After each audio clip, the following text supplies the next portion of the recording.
Thank you so much, Marianne. And it was nice to see all of your faces, at least for a few seconds in the beginning there. I really appreciate you taking the time to listen to me today, and I'm excited to talk to you about opportunities in the offshore wind industry. Perfect. I see my presentation. Awesome. And if you can just go to the next slide. Little feedback there, but awesome. Thank you. So there's just a picture of me, but this is a good opportunity to tell you a little bit about myself. So I am the Development Operations Manager at Vineyard Wind. I work on permitting, stakeholder engagement, and a variety of other development matters. I started just over 2 years ago, working actually as an intern for the company, and since then have grown quite a bit and progressed into my career in renewable energy. My background is in math and physics, is my undergraduate college degree from UMass Dartmouth. So I am a Acushnet and New Bedford native. So I went to New Bedford High School, and I'm very familiar with the area. I've lived here my entire life. So I'm super excited to see these opportunities coming to the place where I live and I know and love. So hopefully you all feel the same way and see this as a huge opportunity that's coming in this direction. So I'm going to give you a crash course in offshore wind, but no worries, there's no tests involved. It's really just to give you a flavor of what offshore wind development looks like and what career opportunities you might find in the different phases of offshore wind development.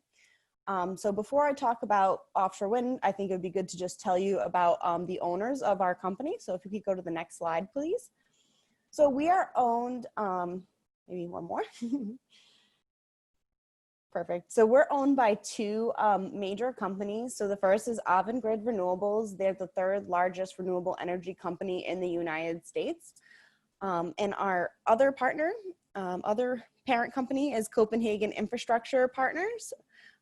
They are one of the most experienced offshore wind developers in the world, and they're currently developing projects in 4 continents. So North America, Europe, Asia, and Australia.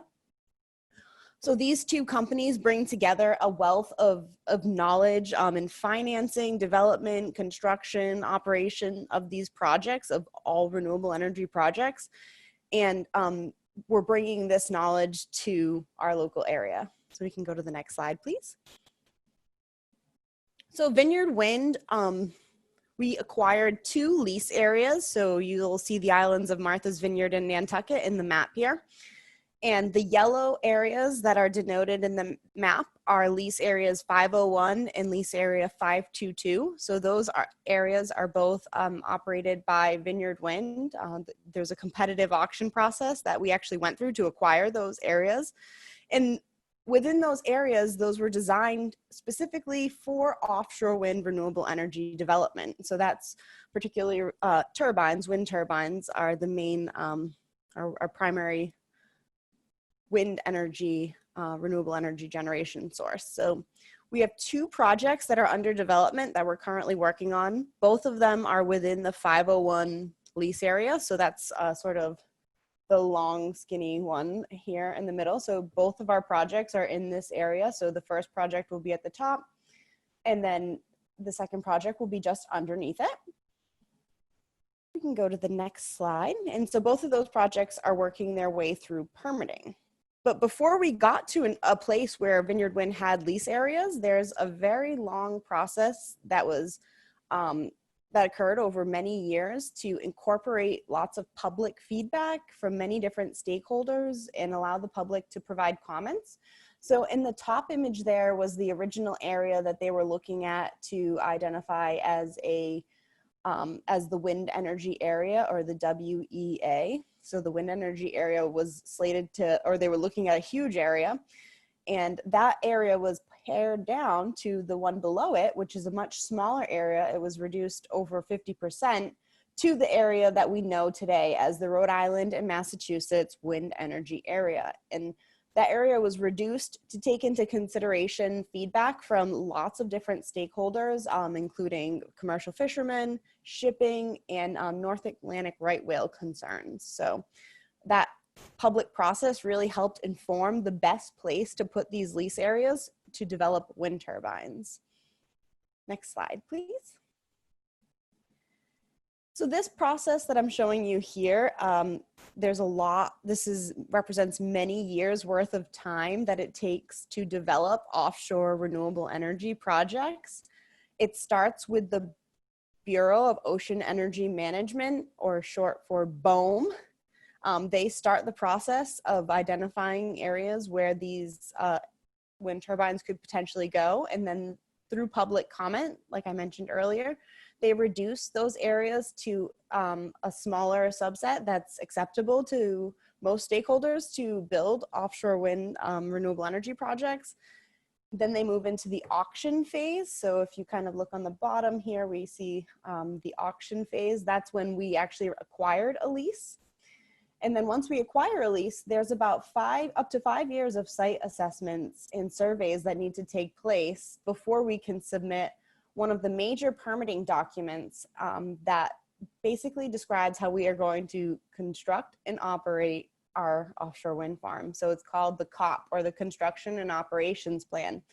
That details our exact methods for installing all of the components and connecting the generation back to shore. So once we submit a COP, it undergoes environmental and technical reviews through the federal agencies. And that process could take a couple years, up to a couple years, or maybe even a few years if you're the first offshore wind project like we are. And we're nearing the final stage of our first project, where BOEM will issue their approval, or approval with conditions of our construction and operations plan. And once they approve your construction and operation plan, you go through one more final design and installation report, and then you can actually begin installing your offshore wind renewable energy project. So it's a very long process to get these projects permitted, and I'll discuss those a little bit longer, but there's lots of opportunities for expertise or career paths within the various stages of this process. So I'll get to that a little bit later, but I think it's just important to note. On to the next slide. So what does the permitting process look like for an offshore wind project? Don't worry, there's no quizzes on this, I promise. You'll see that lots of these boxes are green or blue, which means that that permit has either been, the process has begun, or it's been completed. So you'll see we have most of our state permits complete, with the exception of some smaller road opening permits, which will get closer to the start of construction. And on the federal side, the main driver of that process is BOEM, or the Bureau of Ocean Energy Management. And we recently, released a supplemental environmental impact statement, which is another key step in the process of getting to a record of decision or an approval of our construction and operations plan. So we are super excited about the Vineyard Wind 1 project progress. And if we click to the next slide, so I mentioned we have a second project that's under development. It's a very recent project. It has a lot of work to be done on the permitting side, but we are beginning to kick off those processes now. And so it's about a couple of years behind the development of the first project. So again, you might recognize some of those acronyms that you see under the federal tab there. So maybe, for example, USCG, anyone know that?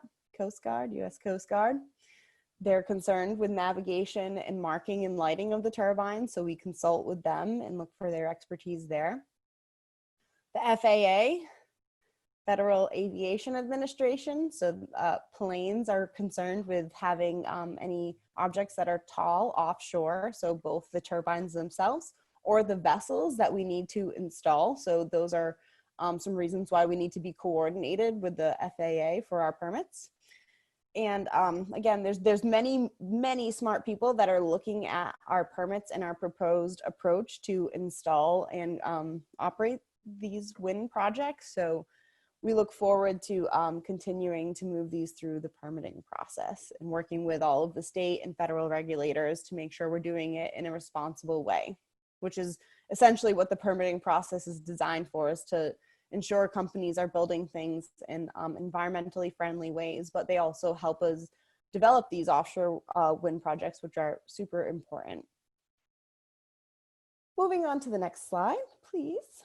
So career opportunities and initiatives. So as I mentioned, it takes many years to develop offshore wind projects. So I think it's helpful to talk about the career opportunities in sort of the segments of the project when in sort of order. So in the initial planning and development, there's lots of permitting work that needs to be done. So you saw all of those permitting agencies that we need to work with. So that's a huge piece. Community and educational outreach. So speaking with groups like you today and explaining how offshore wind works and how complicated but also how it's necessary and can be done in the right way. So that's super important. Finance is important in all stages of project development. There's always going to be bills that need to be paid, and understanding finance is super important. Legal, so environmental law and policy is super important for developing offshore wind projects. Operations and logistics planning, so figuring out when you're buying wind turbines, it's a lot different than saying buying even a refrigerator, right? You can go and pick up a refrigerator, throw it in the back of a pickup truck and bring it back to your house, plug it in, you're good to go. You can't necessarily do that with a wind turbine or any of the major components of an offshore wind farm. So all of those logistics and how do you move this turbine from point A to point B in a safe manner are things that are being thought about. So super important. Scientific monitoring and survey work, I skipped over that, but it's a critical part. There's lots of different surveys that are taking place related to offshore wind. We're looking at birds and bats and marine mammals and fisheries, benthic habitat, and lots of other things that are sort of being indirectly surveyed in the offshore wind development process. So engineering, I won't even touch that. That just shows up everywhere. There's all different types. There's electrical engineering because we're talking about electrical systems. There's structural engineering because we're talking about putting things in the ocean and then staying there for 25 to 30 years. So there's lots of engineering to be done to make sure that they stay there for a long time. During the construction phase, I would say a big one that sticks out there is environmental health and safety monitoring. So making sure that our people are safe always is a huge priority for our company. So making sure whenever you're on a vessel, you're doing things appropriately. When you're transferring from a vessel to a turbine, you're following the correct protocol to make sure you have the optimal chance of remaining safe. So there's lots of training that's involved. Construction trades, so pile driving. So how do you get these wind turbines to stay up offshore? Well, you secure them to the seafloor pretty deeply. So you pile drive foundations into the seafloor. Construction and procurement manager. So there's lots of contracts with regards to buying product or components of an offshore wind farm. So that's super important. Construction manager, obviously very important to make sure things stay on schedule and we're complying with any rules that we may be obligated to. And engineering, again, just will always be there. And then the longest phase of offshore wind development is the operations and maintenance phase. So that's when the project has been constructed and installed and is producing electricity. And that could go on for 20 to 25 years. And during that time, things will need to be kept up and replaced and fixed as needed. So these are sort of some of the careers that you might see during that 25-year period. And one of the biggest one is O&M technician, so operations and maintenance technician. So folks going into the turbines, climbing those really tall structures, feeling confident enough to work in tight enclosed spaces. And there's different levels of technician and there's different levels of training that are associated with those positions. And there's many different components within being a technician. So you could have a very specific specialization that you're qualified to fix.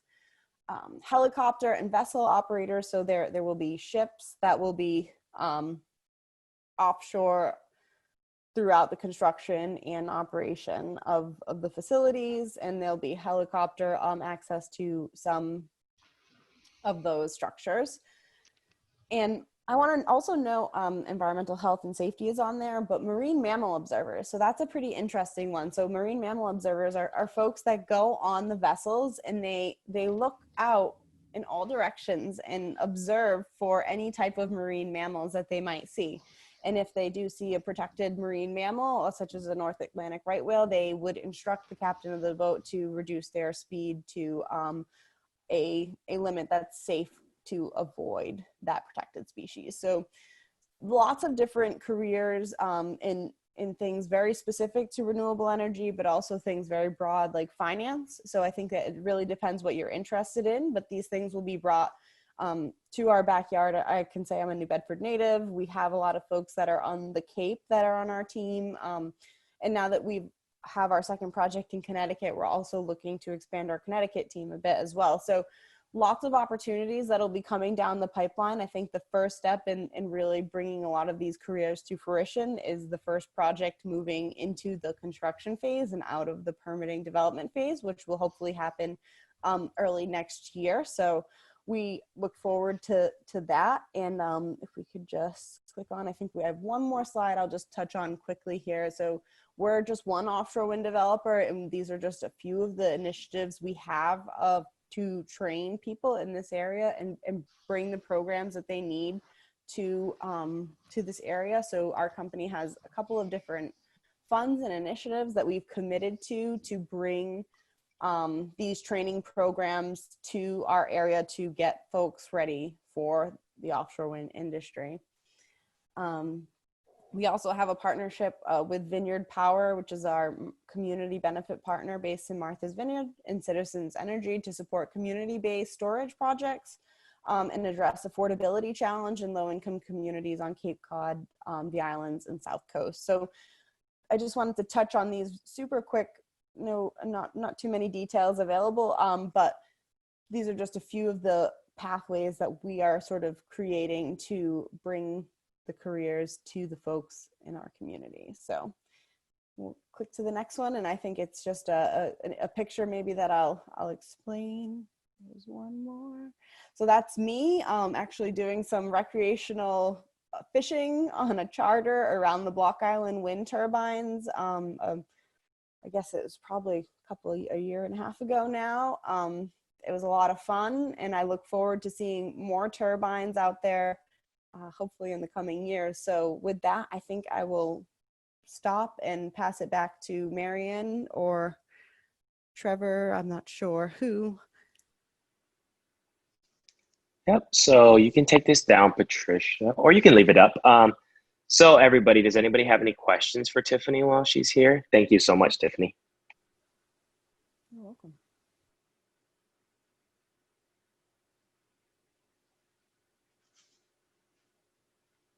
Anybody?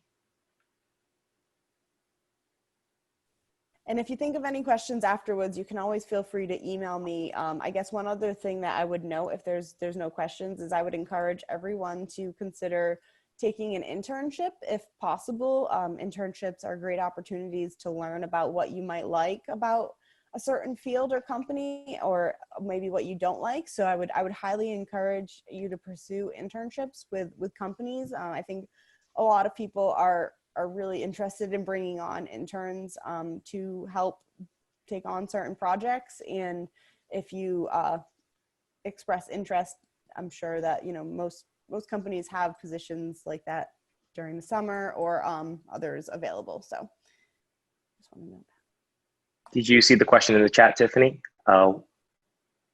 Yeah, so that's a great question. So different parts of the turbine are going to need to be maintained at different intervals.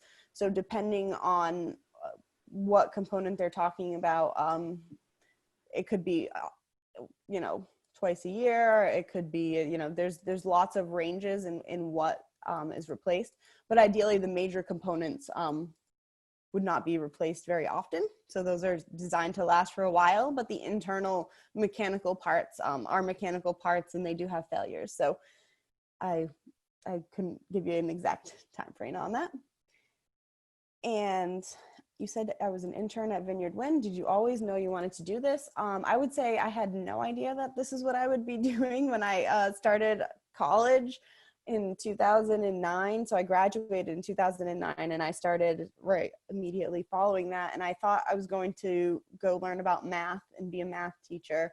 And I took math courses. I did well. I then took a physics course. I learned about sort of environmental physics and how we can create energy from the resources that are around us, like solar and wind. And I think that really led me to my first internship when I was an undergraduate at a solar company.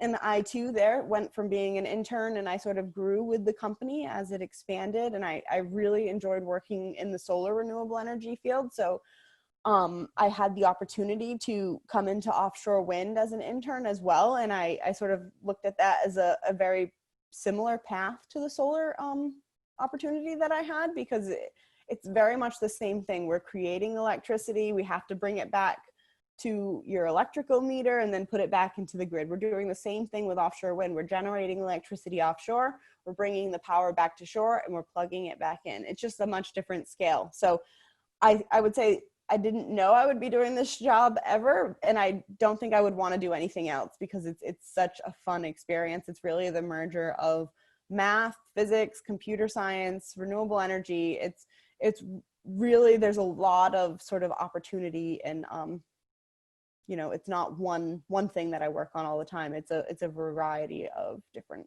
things. So I think that's really cool.